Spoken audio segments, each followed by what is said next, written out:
வணக்கம் நண்பா நண்பிகளே. இந்த மாதா சீரீஸில் அடுத்ததாக பார்க்க போகிற மாதா புனித சலேத் மாதா.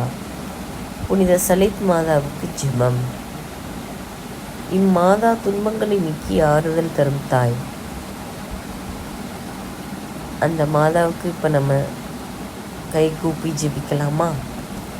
அன்பும் கருணையும் நிறைந்த சலேத் மாதாவே, உம்மை நோக்கி வந்த ஒவ்வொரு மகனும் மகளும் துன்பங்களில் இருந்து விடுதலை பெற்று நிம்மதி அடைகின்றார்கள். என் மனதில் உள்ள துயரங்களையும் கவலைகளையும் உமது திருவிரல் பிடியில் ஒப்படைக்கின்றேன். என் வாழ்க்கையில் சைத்தான் விதித்த பாவத்தையும் சோதனைகளையும் நீக்கி என்னை நிம்மதியான வாழ்க்கைக்கு திருப்புவீராக. இருள் சூழ்ந்த என் வாழ்க்கையில் ஒளி தரும் மாதாவே, என்னையும் என் குடும்பத்தினரையும் உமது திரு ஆடையினால் காத்தருளும். நாம் உம்மை நம்புகின்றோம் மாதாவே. துன்பத்தின் நடுவில் நம்பிக்கையையும், அழுகையின் நடுவில் ஆறுதலையும், துக்கத்தின் நடுவில் சந்தோஷத்தையும் நல்குவீராக.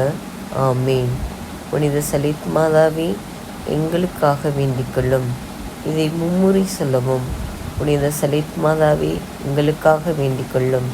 புனித சலேத் மாதாவே, எங்களுக்காக வேண்டிக்கொள்ளும். புனித சலேத் மாதாவே, எங்களுக்காக வேண்டிக்கொள்ளும். இந்த ஜெபம் உங்களுக்கு மிகவும் பயனுள்ளதாக இருந்துச்சுன்னா டெய்லி இந்த ஜெபம் ஜெபிங்க. இந்த வீடியோ உங்களுக்கு பிடிச்சிருந்துச்சுன்னா லைக் பண்ணி ஷேர் பண்ணுங்கள். சப்ஸ்கிரைப் பண்ணாதவங்க சப்ஸ்கிரைப் பண்ணி பாருங்கள். ப்ரைஸ் தி லார்ட். தேங்க்யூ.